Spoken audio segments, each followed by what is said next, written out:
Hey Eurovision fam, it's Alicia Michelle. I'm so excited today because I'm talking to one of the artists. Now, you might be thinking to yourself, like, okay, is this Melody Festival?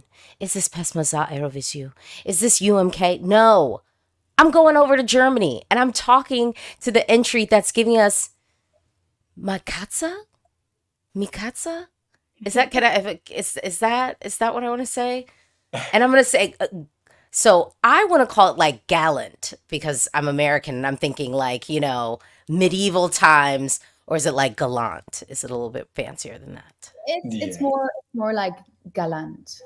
Galant, Galant. okay. So the second Fancy. version is the good one. Yeah. Okay, okay, all right. Well, I am loving your song. So many people are loving your song. I will say, we know Germany loves the song contest and wants to do well at the song contest. And so, what made y'all decide to go, okay, we've got this song, let's throw our hat in the ring, or did they approach you? No, they didn't approach us. We applied like the old-fashioned way, but actually it was our manager's idea to apply. She said, "Hey, well, we've got this song contest going, and we just finished Katze, and why just not give it a try?" Yeah, and they liked it apparently. To be honest, we were like, yeah, we were discussing about this a lot because we thought we don't fit into that typical Eurovision Song Contest style. It's that was our idea. It was like, do we fit in there? Is it good? I don't think the people will like that. But yeah, we said, okay, let's go and give it a go, and yeah, now we're here. So it was a good decision.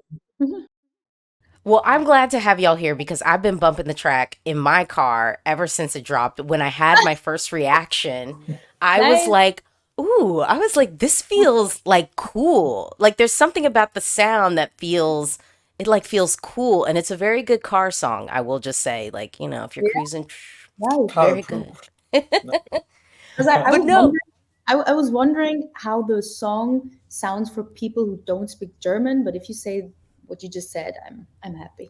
I'm I'm happy. telling you, it's cool. And so that begs the question for me, with your other music, how do you all describe your sound? What kind of vibe do you think you give off as a duo? Mona, you want to start? Well, yeah, when we started working, Paul and me, we knew we had like a certain kind of Neue Deutsche Welle sound, which is the new German wave, which was in when was it, in the 80s, right, Paul? Was it? Yeah. So we like that, but we also like the modern sound. So we call our music retrofuturistischer Elektropop, which is retro-futuristic electropop in English. That's how we call our. Okay. Yeah. Can I just say, I kind of knew it. That's the one thing about German, and like, well, because English is a Germanic Mm. language, Yeah. so there are bits that people can kind of find familiar. And it's interesting because you see so many entries at Eurovision submitting songs in English. But Mm. I've always wondered why not German a little bit? We don't hear a ton of German now. Yeah, So did that thought cross your mind? And what do you kind of think of German as kind of a melodic language? yeah. I mean, it's not the most melodic compared to languages with more vowels. I mean, English is perfectly suited for singing because we've got these beautiful vowels, and we don't have it that much in German, although we do, but not as much. But I think the very attractive or like interesting part in German is that our way of pronouncing and emphasizing the syllables a little different, and having also more varieties in the consonants that makes it kind of interesting also for non-speaking or non-German speaking listeners. And we actually like German for speaking and for singing as well, because um, you are always able to have multiple layers in the meaning with very few words. And this is also what Katze is about. We're playing with that in our lyrics. We are, yeah. There's always like a double meaning, and you you get it if you speak German, I guess. But I think you would get it also if you don't speak German and you just translate the lyrics. So the thing, yeah. Yeah. Well, can we talk a little bit about the creative process for this song and if it's similar to the way that you create normally? Do you sort of start out with a melody? Do you have maybe a story that you're looking to tell? How do you kind of start your creative process? It's yeah, it's kind of funny. Well, sometimes I'm just walking around or I'm doing my job and something, and then I get like a an idea, and I just take my phone and I record it and say, hi Paul, I have an idea. What do you think about this? Sie ist eine Katze. Miau. Ihr dickes Fell pflegt sie jeden Tag. And then Paul was like, wait a minute, did you just say this and this? Oh my God, I love it. And then he says, okay, I'm gonna build something around that. And I say, yeah, do this kind of rhythm. And Paul catches up, and the sounds, the songs, they're most of the times they're finished in 1 or 2 hours, to be honest. Yeah, like we try to always catch the moment. Like Leona, she's got so many great ideas, and she always has a little textbook with sometimes finished lyrics, but also sometimes just some catch phrases that appear a little weird, but at the same time they sound good or interesting. And I'm always looking for interesting sounds, also in languages. And Mona, she has a very beautiful way of speaking and very intentional always, and the way she pronounces everything is very subtle and also has multiple layers and is very musical. And actually, the sound of her phrases, how she speaks and sings them, is most of the time dictating the way the sound or the song is going to be composed in the end. And I work a lot with like drum machines and synthesizers, a little bit with guitar. And when we meet for songwriting, I just build everything up, and we have nothing in our minds. And Mona just comes with an idea, and I just press record, and then start turning the knobs and start playing some phrases, and Mona's jamming over it. And a lot of our songs are built like that, actually. Yes. Yes. Hmm. How did you all meet? I mean, because that's, I think, always kind of a thing when you're talking about creative process. It's a little bit of the collaboration. And so, how did y'all even meet each other? So in Germany, there is something that is called Popkurs, which is like a workshop for musicians from all over Germany, and you can apply there once a year. So I applied there as a singer-songwriter, and Paul, he applied there as a drum player, right, Paul? Yes. And then there are like 6 weeks, and you're in a room with thousands of creative people, and then you walk up to each other and say, hey, how about you and me doing some music together? And basically that's how we both met. So we went into the rehearsal room, and we started jamming, and I don't know, 2 minutes later, I was looking at Paul, at this random guy, I never saw him before, and I said, listen, dude, this is it, this is the thing, let's do something. And Paul was also, it was like I don't know, how do you, the Big Bang, like the Yeah. Big Bang, yeah. For Okay, so me. so you had like this epiphany of like, okay, no, this is gonna work. Yeah, This I is gonna be remember cool. it was amazing. Yeah, you always have this feeling like it's with everything, like with friendship and also like falling in love. Like if you find this one particular person that is just your vibe, and has the same kind of humor or maybe a similar kind of communication, it's very easy to get along. It's very easy to speak, and it's very easy to make music also. And altogether, like it was a very good fit with Mona and me. Mm. Oh, wonderful. So with Eurovision, I'm an American Eurovision fan. So, my history with Eurovision, even though it's funny because lately I've been asking this question, I'm saying, well, my history with Eurovision isn't that long, but now I'm talking to people who are younger. And so then they'll mention their first Eurovision memory. And I'm like, okay, that was mine. So maybe I shouldn't say that anymore. But can you remember your first like Eurovision memory? Yes, I remember I was sitting in front of the TV. I was about 7 years old. and I saw a woman singing in the TV with a cowboy dress. And I knew I liked that, but I had no idea it was Eurovision Song Contest. So 10 years later, I came into the workshop, which I was just talking about, and I met Jane Comerford. And that was the woman I saw in the Eurovision 10 years ago. So she was participating for Germany, and she, I think, 16th. She made the 16th Platz, oder, Paul? Yeah. And that was my first Eurovision memory. And it was like, boom, oh my God, that is her from 10 years ago. I saw her, and that was Eurovision Song Contest. Oh my God, the puzzle was, yeah, yeah. Yeah, with me it was not with Jane, but with I think my first memory was 2006 when Finland with Lordi won the Eurovision, and during that time I think it was in fifth or sixth grade, and I was very puzzled that they put like rock musicians in monster costumes on stage, and during that time I just discovered like rock and heavy metal music for myself, and I was kind of like like waiting for the bus with my headphones and listening to System of a Down and Korn. I was like, and then a friend of mine showed me Hard Rock Hallelujah from Lordi. I was like, oh, nice. What's that? Yeah, they just won the Eurovision Song Contest, and until that, I don't know how. Maybe just from the like uh, collective mind of just children chatting on in school.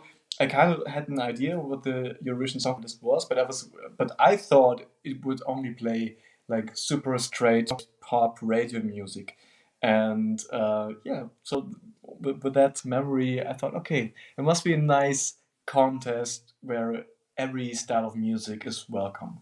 Yeah, I mean, I've always said here on my platform that I'm like, this is not the Eurovision Pop Song Contest. People might want you to think that, but I don't really think it is. And really, if you look at Eurovision over the past few years and recent history, we've got so much diversity. If you're just looking at the winner, I think of Eurovision, you're missing out on this whole sea and chunk of really interesting music and artists. But one thing that makes Eurovision, I think, really unique in sort of the landscape of competitions and music competitions, because nowadays I think most of the time when you're watching shows, it's not about the song, it's about really the voice, maybe the person who is singing and kind of the vocal.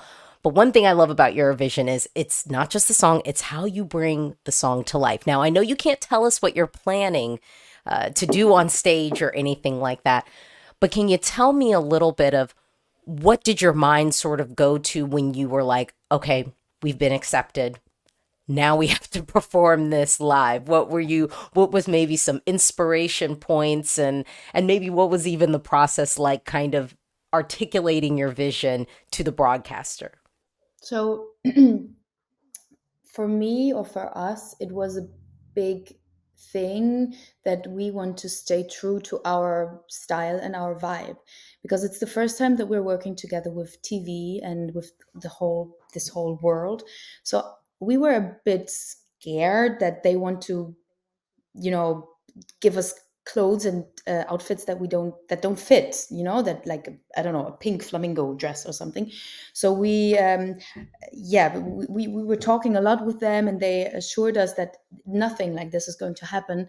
They wanted to know our feelings and what we think about the song and what's the background, so that they could design a whole show around that. So yeah, we wanted to stay true to our Galant idea, and that's how it goes, and that's how it's happening next week. Yeah, they're helping us a lot with that. And I mean, sure, we don't want to like give some details about what's going to happen. It has to be a surprise.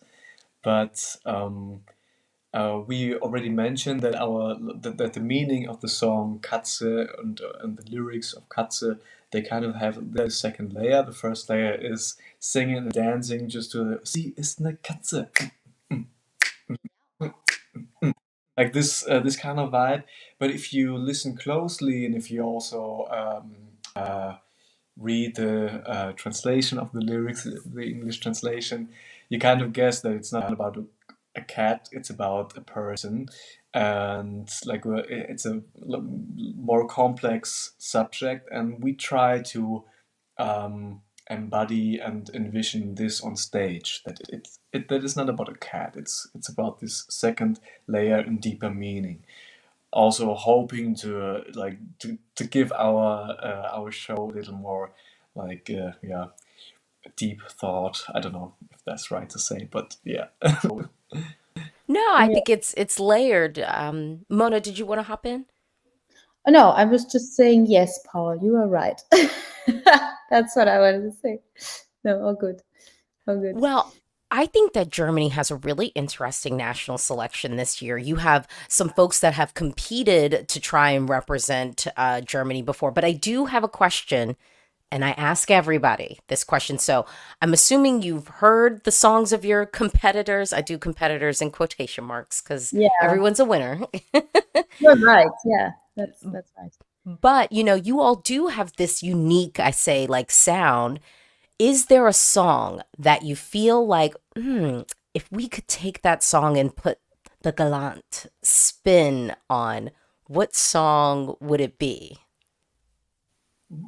Like to remix, it's not to take their song because you don't, it's just like, oh yeah, I'm kind of feeling that. Like we Well, could do some things. the Galant sound is the main thing is that the lyrics are German. So 90% of the songs are out now, and there is the Marie Reim song, which is called Naiv.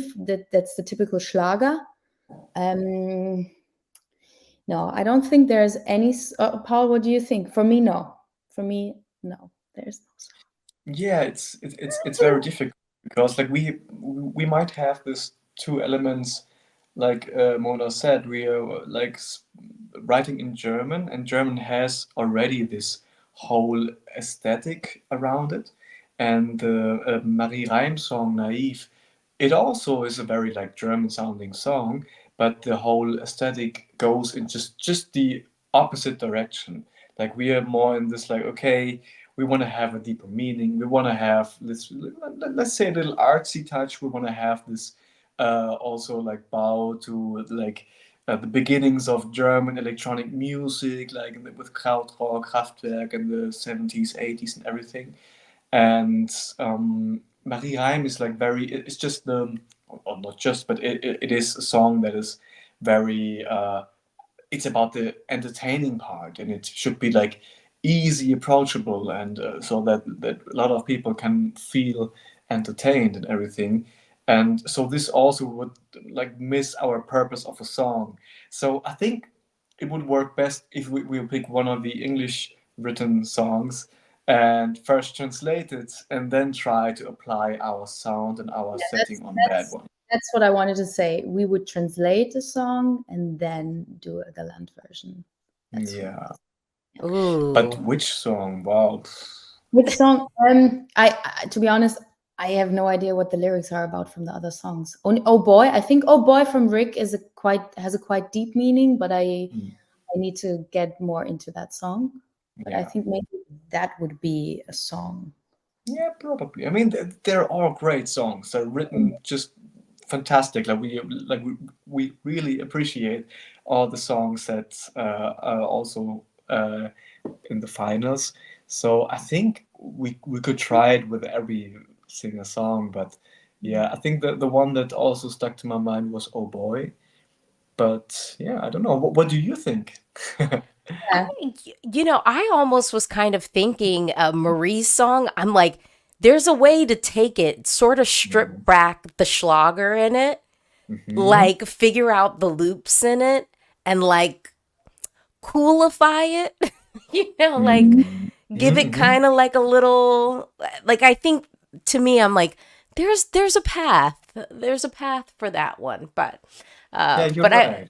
yeah, but I always love to ask people that question just because I'm like, It's a really good question. it's a just like, what do you do? I mean, because I think everyone does have a unique sound.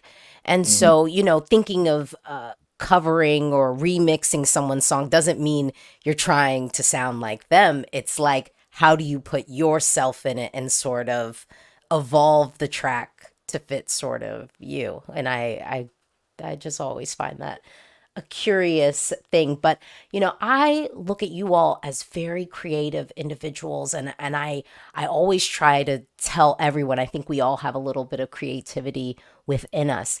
And so I don't know if you have like some words that you could share with folks that kind of help you draw on your creative process that you think could help others.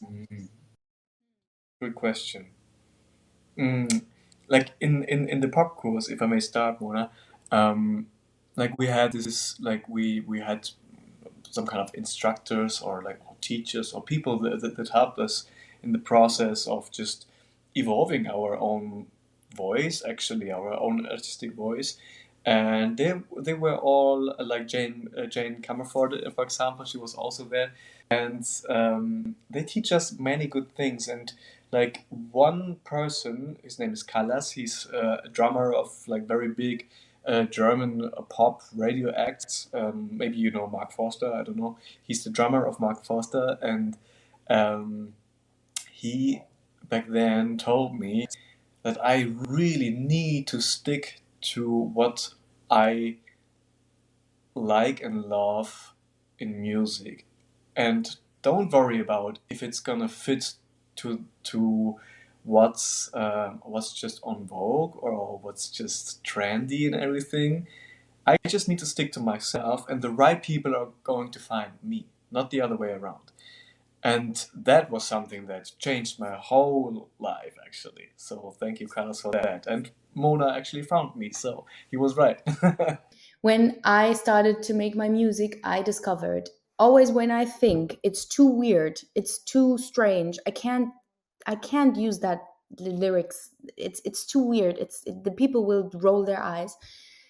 Exactly that's the way I had to go, and exactly that's how we both could create a new kind of music, and something very unique, because it's absolutely true to our hearts and our feelings.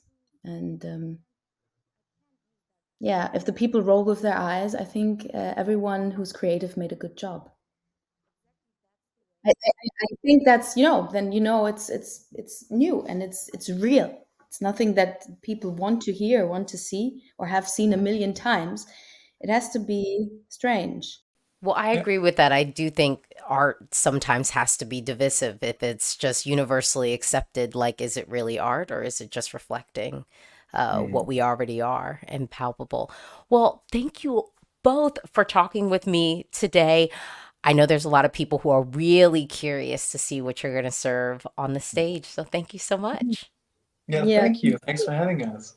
that's a nice interview. Really, Yeah, I really liked yeah, it. good questions. Thank you.